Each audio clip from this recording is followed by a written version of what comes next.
이번 시간에는 한국의 마지막 늑대입니다. 한반도에 살던 늑대가 어떻게 살다가 사라져 갔는지 그 이야기를 하려고 합니다. 먼저 이 늑대란 동물이 한반도에 살게 된 시점, 물론 이 역사책이 모든 동물을 기록할 수는 없는데 늑대가 숫자가 많았다면 왕조실록부터 시작해가지고 우리나라 역사책에서 자주 등장했을 텐데, 즉 뭐냐면은 이 랑이란 글자가 자주 등장했을 텐데 나오질 않습니다. 거의 호랑이밖에 안 나오는 겁니다. 왜 이러냐면은, 처음부터 늑대가 없었거나 호랑이가 많았거나 이건 아닐 겁니다. 아닌데, 이 역사란 게 문자 기록되면서부터 시작이 된 거죠. 됐는데 그 이전에는 늑대가 많을 수도 있고 호랑이가 적을 수도 있고 이럴 텐데, 아무튼 우리나라 역사책에서는 늑대는 거의 나오질 않습니다. 나오질 않는데 그 이유가 뭐냐면은, 지금 과학적으로 봐가지고는 호랑이 숫자가 많았기 때문에 그렇습니다. 즉, 호랑이가 많으면 러시아 상황입니다. 러시아 상황인데, 호랑이 숫자가 러시아 연해주에서 호랑이 숫자가 적었던 1930년대, 1920에서 30년대에는 연해주에 늑대가 많았습니다. 이때는 늑대 숫자가 고작 해봐야 30에서 40마리 정도 있을까 말까 하다고 기록이 되어 있습니다. 러시아 전체에서요. 그랬는데 지금은 500마리 내외가 됩니다. 되는데 러시아 학자들 견해는 이겁니다. 항상 늑대하고 호랑이의 그래프는 반비례를 했습니다. 호랑이가 증가한 해는 늑대가 줄어들고, 호랑이가 감소한 해는 늑대가 늘어났다는 거죠. 그래서 지금 러시아 연해주에서 호랑이 보호구에서는 아예 늑대가 없습니다. 과거에는 늑대가 20년, 30년 때는 늑대가 많았었던 거죠. 많았는데 호랑이 숫자가 늘어나면서 늑대가 줄어든 거죠. 이게 이제 세계적으로도 인정이 되는 학설인데, 이걸 그대로 한반도에 적용시키면, 한반도에서 호랑이에는 피해가 많았던, 그래서 호랑이가 많았던 그 시절에는 늑대가 없지는 않았겠지만 늑대가 희귀하거나 극히 드물었겠죠. 드물었는데 우리나라가 1800년대 말이죠. 고종 말기부터 시작해가지고 1900년 초반까지 호랑이가 대폭 감소했습니다. 그러니까 1890년대부터 제가 1920년 사이에 호랑이 숫자가 급격히 감소했는데, 이때 늑대에 대한 기록이 급격하게 높아지는 걸 알 수 있습니다. 즉, 만주를 통해서 호랑이가 줄어드니까, 우리나라에서 이렇게 호랑이가 줄어들었다는 뜻은 만주지방, 그러니까 한반도를 단순하게 표시하면은 이 만주지방, 이 지역에서, 즉 호랑이는 원래 분포 범위로 따지면 당연히 시베리아 호랑이라고도 하고 백두산 호랑이라고 하는 이 아종은 이 산동반도부터 시작해 이 지역이 전체가 호랑이 서식권이죠. 호랑이가 많았던 겁니다.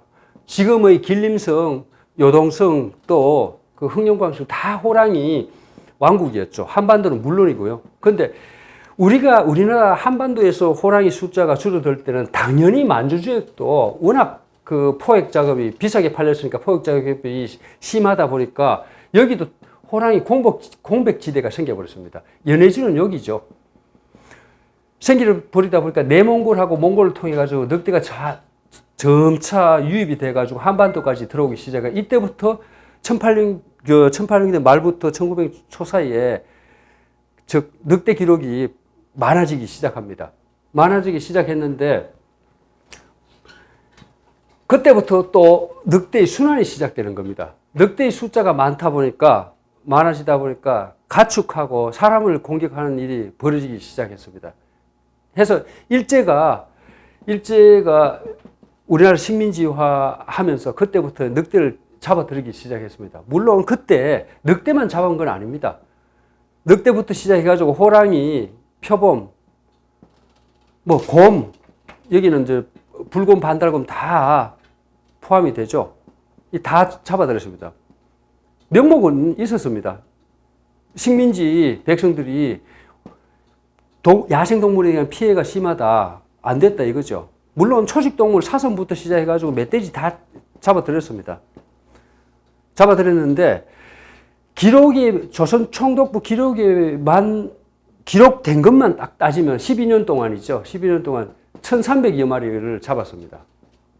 같은 기간 동안 호랑이는 97마리고 표범은 600여 마리를 잡아들였습니다.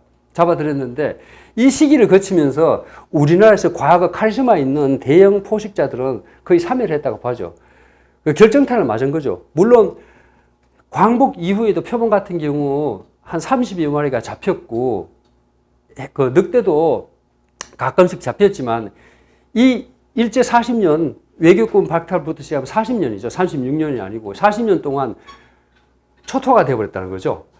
됐는데 여기서 이제 남한 북한을 비교하면 늑대가 원래 이미지가 안 좋습니다. 안 좋은데 여기에 이미지 안에 이 이미지가 안 좋은 이유가 뭐겠습니까? 만약에 늑대가 눈표범처럼 몽골에 사는 아니면 티베트에 사는 눈표범처럼 사람이 안 사는 곳만 골라서 사는 알타이 산맥이라든가 히말라야 산맥 이런 데 숨어가지고 고고히 산다 그러면 늑대가 그런 동물이었다면 당연히 사람하고 부딪힐 일도 없고 가축을 놀릴 이유도 없죠. 그러다 보니까 아예 동화라든가 민담이라든가 이런 데 기록도 안 되겠죠. 그런데 늑대가 워낙 넓게 사는 데다가 인간 주변에서 살다 보니까 마찰이 일어날 수밖에 없죠. 그래서 늑대만큼 이야기가 다양한 동물이 없죠. 특히 유럽 같은 경우에는 유럽에는 호랑이, 표범, 우리가 아는 이런 대형 포식자가 없었습니다. 가장 큰 포식자가 늑대였습니다. 그래서 당연히 우리나라에서 호랑이 이야기가 많듯이 유럽에는 늑대 이야기가 그 동물 이야기 전체를 차지한다고 해도 과언이 아닐 정도로 늑대 이야기가 많았는데 당연히 가축만 잡아가는 것 뿐만 아니고 늑대 중에 일부는 사람을 공격하는 사례도 있고 그 중에 하나가 광견병 걸린 늑대 같은 경우에는 사람을 공격을 합니다. 왜? 사람을 두려워하는 광견병에 걸리면 사람이 뭔지를 모르는 거죠. 쉽게 해가지고 정신을 잃어버리는 거죠. 그래서 마을에 침입해가지고 눈에 움직이는 건 다 물어 뜯어버리는 거죠. 그 대상이 개가 됐든 소가 됐든 사람이 됐든 그러니까 그 이미지가 지금까지 남아있는 거죠. 또 건강한 늑대가 가끔씩 사람을 해치는 경우도 있었는데 어떤 지역에 100명의 사람이 늑대에 의해 가지고 죽었다고 판명되면은 그럼 과연 이 100명의 사람이 정말로 늑대에 의해 가지고 죽었다고 이걸 단정할 수 있느냐? 그건 못 합니다. 그렇게 할 수가 없는 게 지역 행정 담당자 입장에서도 그 사람이 죽었습니다. 인사사고가 난 겁니다. 그러면은 늑대의 소행으로 몰아붙이는 게 가장 편합니다. 만약에 어떤 유럽입니다. 영주가 있습니다. 영주 관할이 있는데 늑대가 어떤 사람이 연쇄살인마에 돼가지고 사람이 죽어나갔습니다. 죽어나가가지고 그게 야외에서 방치됐습니다. 말을 하지만 우리가 조선시대 때만 해도 우리 인구의 70%가 노비였습니다. 유럽도 마찬가지였습니다. 유럽도 평민 이하 계급들은 호적이도 없을 뿐만 아니고 관심도 안 가졌습니다. 역사 기록이고 뉴스에 쉽게 해가지고 지금의 뉴스죠. 소문도 어떤 지역에 사람이 죽었을 때 그 지역 경찰 담당관이 수사에 들어간다는 건 뭐냐면은 귀족 이상이었을 때 그렇습니다. 평민은 무수히 죽어나가도 누구도 주목을 못 받았습니다. 그때나 지금이나 어떤 살인사건은 늘 있어 왔는데 사람이 죽어나가는데 이걸 해결도 못 합니다. 그때 과학수사대가 있었던 것도 아니고 감식반이 있었던 것도 아니고 일단 또 농촌에서 이 사람이 죽었다. 그러면은 그게 뭐 어떤 강도든 강간범이든 간에 사람이 죽으면은 하루만 숲속이나 들에서 방치되면 그 사체는 야생동물이 일정 부분 회수를 했습니다. 그때 늑대가 많았던 시절에는 늑대가 죽은 사람을 뜯어먹었겠죠. 사실은 그 늑대가 뜯어먹었다 해도 그 늑대 소행이라 치부되는 것조차도 대부분은 개였습니다. 유럽에서도 개를 묶어놓고 키운 게 아니라 풀어놓고 키웠습니다. 유럽에서 패스트가 지나가든 아니면 돌림병이 지나가든 전쟁이 지나가든 전쟁터에서 죽은 사람을 늑대가 뜯어먹은 경우도 있지만은 개가 대부분 해결을 했습니다. 왜? 항상 전쟁은 인가 근처에서 벌어지니까요. 했는데 행정 담당관 입장에서는 사람이 살인을 해가지고 그 시체를 그 야외에 방치를 했더라도 늑대 소형으로 돌려버리면 이게 필요한 겁니다. 왜? 사람이 사람 죽였으면 이걸 해결을 해야 되는데 늑대가 산짐승이 사람을 죽이게 되면은 상대적으로 책임이 덜하다는 거죠. 그래서 짐승 소행으로 돌려버리는 게 지금도 인도에서는 호랑이 보호구역에서 죽어나가는 사람들을 사람이 했는데도 불구하고 지역 담당자들 다 호랑이 소행으로 몰아갑니다. 왜? 그게 편하니까요. 편하니까. 자, 이제 늑대가 그때 잡았던 이유도 늑대가 가축하고 사람을 공격한다는 그 이유에서 이렇게 잡아들였던 겁니다. 잡아들였는데 아무튼 1945년이 지나고 나니까 사실 늑대는 거의 멸종 상태였습니다. 오죽하면 여우조차도 극히 희귀해졌던 겁니다. 여우란 동물이 전 세계적으로 지금은 가장 야생동물 중에 전 세계적으로 가장 넓게 분포되어 사는 동물인데 북한 상황은 알 수 없지만 남한이 전 세계적으로 여우를 멸종시킨 유일한 국가입니다. 그만큼 여우도 많았는데 여우는 역사책에서도 조선왕조실록에서도 늘 나오는 동물이었는데 이게 광복 이후에 여우도 사라져 버렸다는 거죠. 그만큼 많이 잡아들였습니다, 동물을. 이 조선 총독부 기록에 보면은 여우라는 란은 없습니다. 근데 군인들을 동원한 조직적 포획 사업에서 자, 군인입니다. 그 손가락, 금지 손가락에 방아쇠를 걸고 있습니다. 이 굉장히 당기고 싶습니다.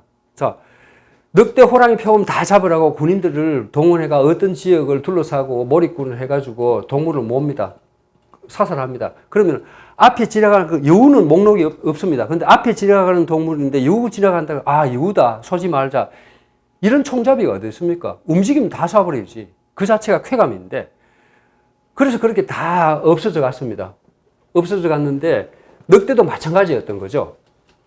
자, 이제 공식적으로 이제 6.25가 끝났습니다. 6.25가 끝났는데 1953년 우리나라에서 일제가 그 창경궁을 헐고 만든 창경원 동물원이 있었는데 거기 창경원 동물을 다시 재건하기 시작했습니다. 재건하기 시작했는데 그 당시 피폐한 그 당시 무슨 돈이 있어가지고 동남아에서 코끼리를 수입하고 아프리카에서 기린을 수입하겠습니까? 없는 겁니다. 그러니까 사육장은 남아있는데 그거라도 채우자 해가지고 토종동물만이라도 채우자 해가지고 동아일보, 조선일보 그 당시 신문에 광고를 냈습니다. 늑대 구합니다. 또 여우 구합니다. 가져오면은 뭐 살해하겠습니다. 해가 광고가 나왔습니다. 그런데 어떤 동물도, 들어온 동물도 그 당시 입장에서는 호랑이 새끼도 들어왔으면 좋겠고 표범도 들어왔으면 좋겠고 하지만 안 들어오는 겁니다. 돈을 주겠다는데도 다 사라졌다는 거죠. 거의 사라진 거죠. 자, 여기서 다른 이야기 하면 표범은 이때까지 딱 한 번 들어왔습니다. 1962년에 합천에서 생포된 어린 표범 한 마리가 들어왔고 곰은 3번 들어왔습니다. 곰은 3번. 그러니까 농장곰이 아니고 야생곰이 3번 들어왔는데 이게 토종곰으로 번식시키려고 그러면은 암수가 섞여야 되는데 공교롭게도 수컷 3마리만 들어왔습니다. 그래서 성비가 안 맞았던 거죠. 여우도 들어왔습니다. 여우도 들어왔는데 현재까지 여우가 그렇게 흔했는데 들어온 게 딱 7분 들어왔습니다. 창경원 동물원에. 7분 들어왔는데 이것도 성비가 안 맞아요. 암컷 한 마리에 수컷 6마리였습니다.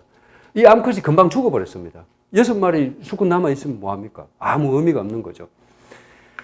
그래서 일지를 거치면서 이만큼 이제 그 동물들이 사라져 갔는데 반대로 또 너구리라든가 이 기록하는 오창현 선생이 나옵니다. 너구리라든가 아니면 오소리 이런 동물은 또 많아가지고 숫자가 너무 많아가지고 나중에는 이걸 남산에 막 풀어주고 했다는 기록이 나옵니다.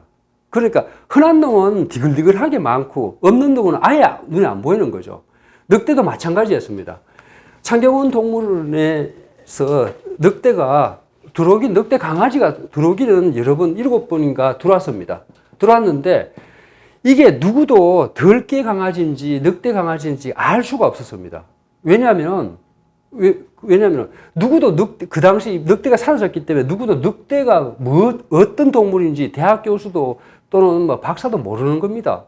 지켜보자는 말뿐이죠. 클 때까지.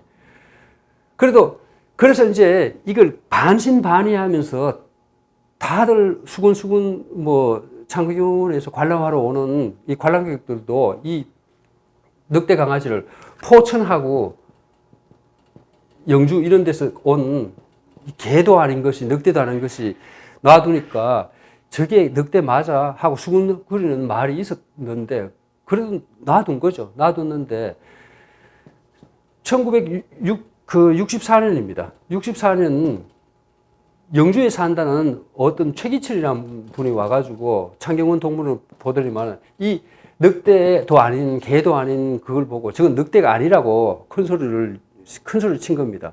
치면서 왜 아니냐?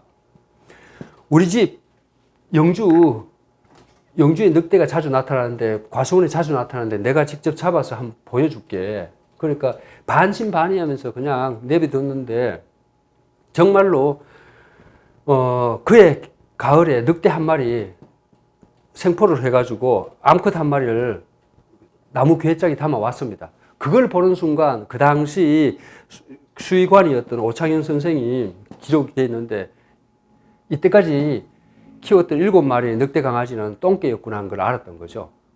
이게 진짜 늑대다. 생김 자체가 다르니까요. 거기서 외모에서 풍미는 게 알았는데 그 이후에 이제 1963년도에 들어오고 한 마리를 암컷 한 마리를 그 사람이 데려와가지고 이제 그 최초의 늑대가 생겼죠. 65년에 또 한 마리가 또 같은 사람이 잡아왔습니다. 또 67년에는 한꺼번에 3마리가 창경원에 그 사람이 똑같은 사람이 들어왔습니다. 그래서 총 5마리의 늑대가 생긴 거죠. 그런데 경기롭게도 같은 사람이 같은 지역에서 잡은 겁니다. 영주에서, 경북 영주에서 잡았는데, 자, 그래서 수컷 2마리, 암컷 3마리가 생겼습니다. 이제 이게 종잣돈이 된 거죠. 종잣돈이 돼가지고 이놈이 창경원에서 번식을 해가지고 21마리나 새끼를 낳아가지고 전국 각지의 동물원으로 퍼지고 또 8마리는 일본 동물원에 보냈습니다. 왜? 동물이 없다 보니까 일본에 있는 원숭이라든가 희귀종하고 동물하고 교환 조건으로 보낸 거죠. 보냈는데 실제로 이런 줄 알았습니다. 알았는데 나중에 이걸 추적을 해보니까 이게 아니었던 거죠. 즉 창경원에 이렇게 판 연도는 맞습니다. 연도는 맞는데 그 당시까지 이게 63년도에 생포를 해가지고 이 한 마리 최초의 암컷 한 마리를 생포를 해가지고 그해 겨울에 바로 창경원에 생포해서 바로 팔았는 줄 알았고 그러니까 63년에 한 마리, 65년에 한 마리, 67년에 대거 3마리가 잡혔다고 이제 공식 기록이 된 겁니다. 기록이 됐는데 그게 아니었고 이제 이 최기철이라는 사람이 이제 이 늑대를 잡아서 팔았는데 이걸 추적을 한 겁니다. 방송팀하고 추적을 해보니까 이 사람은 단순히 창경원의 동물을 대리로 판 사람이었던 것 뿐이죠. 실제로는 이 사람이 서울 살면서 이 대행을 해줬고 실제 늑대를 구한 사람은 전학수라는 사람의 아버지 전규진 씨라는 양반이 있었는데 이 사람이 영주에 살면서 영주 상망동에 살면서 조금 지역 유지였죠. 좀 사는 사람이고 포수도 하고 이런 분이었는데 그러니까 61년이죠. 이때 영주 상망동 뒤에서 산나물 캐는 할머니가 강아지 네 마리를 바구니에 담아가지고 내려온 거죠. 산에서 강아지 네 마리를 주워가지고. 근데 동네 사람들은 다 이 강아지를 개라고 본 거죠. 강아지, 개의 새끼 강아지라고 보는데 이 양반은 동물을 좀 수렵다 하고 알다 보니까 이거 늑대 새끼인 줄 알고 이 할머니한테 돈을 주고 이를 샀어요. 사가지고 집안에다가 철망을 치고 키웠습니다. 키웠는데 동물을 좋아한 거죠. 키웠는데 전학술 씨라는 양반은 정규준 씨의 아들이었죠. 그리고 최기칠하고는 고종사촌지간이었습니다. 그런데 한 1년쯤을 키우다 보니까 신문에 났는데 비싼 값으로 늑대를 구하면은 사주겠다고 하니까 서울 사는 이 양반한테 부탁해가지고 늑대를 그 당시만 해도 이제 63년도만 해도 4마리의 늑대가 있었죠. 4마리의 늑대를 형제지간 남매를 키우고 있었던 거죠. 키우고 있었는데 한꺼번에 다 팔 수도 있었는데 먼저 정규진 씨라는 양반이 늑대한테 정을 붙다 보니까 일단 첫 번째 한꺼번에 팔기엔 너무 섭섭하고 또 두 번째 작전도 있었던 거죠. 한꺼번에 4마리를 팔게 되면 마리당 가격이 다운되는 겁니다. 그러니까 한 마리씩 하면 찌끔찌끔한 거죠. 그리고 마지막에는 이제 감당을 못하고 늑대가 막 도망가고 해가지고 동네 주민들도 원성이 자자하죠. 무섭다. 그 늑대 처분해라. 또 밤마다 울고 하니까 이웃도 뭐 욕하고 이러니까 한꺼번에 67년도에 한꺼번에 다 팔아버린 거죠. 근데 이 늑대들이 창경원에서 이제 번식을 아까 얘기했죠. 21마리까지 번식을 하고 했는데 이것조차도 1974년 이때 되면서 번식이 멈춰버린 겁니다. 애초에 한 남매였습니다. 남매였고, 4마리가 남매였고, 65년도에 잡힌 놈도 사실은 별개의 늑대가 아니었고, 한 집에서, 한 동네에서 잡혔으니까, 늑대란 동물이 다닥다닥 붙어 사는 동물이 아니거든요. 그놈도 덩치만 컸지, 다 자란 늑대입니다. 다 자란, 덩치만 컸지, 얘네들 61년도에 강아지로, 할머니한테 강아지로 온 얘의 동생이었던 거죠. 어미 늑대가 잡힌 게 아니고 1년에 한 번 번식하니까 잡힌 거죠. 그러니까 한 형제였던 거죠. 한 형제였습니다. 그리고 또 이 한 형제일 뿐만 아니고 일제 때 그렇게 소탕 작전을 해가지고 영주 지방에서도 늑대가 많이 잡혔겠죠. 근거리 남았던 어쩌면 암수 한 상이 근거리 남았을 겁니다. 그 전부터 계속 이게 근심 번식이 되어 왔던 거죠. 이 상황에서 여기서 키우다 보니까 그 전에 번식이 잘 된 놈이 74년부터 번식이 안 되는 거죠, 이제. 나이 들어서 안 되는 게 아니고, 이제, 건진 번식에 의해 가지고 더 이상 여기서 태어난 놈도 이제 번식을 못 하는 거죠, 이제. 못 하는데, 대구 달성공원에 총 5마리가 들어갔는데, 여기 있는 놈들만 대구 달성 동물원이죠. 번식을 해가지고, 이놈들이 또 용인 자연농원도 가고, 광주 동물원도 갔습니다. 광주 동물원 갔는데, 거기에 있던 개체가 수컷 한 마리가 있었습니다. 수컷 한 마리의 광주 우치공원 동물원입니다. 한 마리가 마지막 사실 남은 늑대죠. 이 수컷이 1996년까지 살아있는 걸 제가 확인을 한 거죠.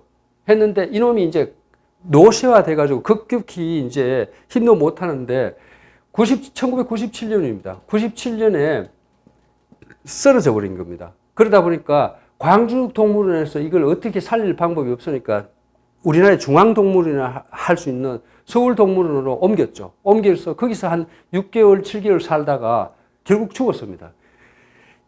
월은 모르는데 97년에 죽은 이 늑대가 이제 남한의 마지막 늑대인 거죠. 그러면 정말로 우리나라 산하에 그러면 이제 남은 늑대가 없느냐? 없습니다. 없는데, 가끔씩 그 청주에서도 발견됐는데 늑대를 키우는 사람들이 있습니다. 이게 그 늑대 농장인 거죠. 지금도 인터넷 들어가면은 늑대 농장 해야 늑대 강아지 또는 늑대 개 분양합니다. 돈 주면 팝니다.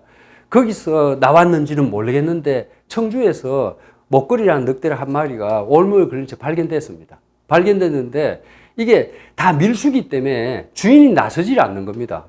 그래서 어느 농장에서 탈출한 놈인지는 모르는 겁니다, 이게. 그래서 그것처럼 이제 앞으로도 늑대가 발견될 수는 있는데 이 늑대가 토종 늑대가 아니라는 거죠. 즉, 개 매니아나 아니면 이 매니아들이 몰래 키우고 있는 늑대가 밖으로 탈출해가 앞으로 발견될 수는 있지만 토종 늑대는 아예 깡그리 사라졌다고 보면 틀림없습니다.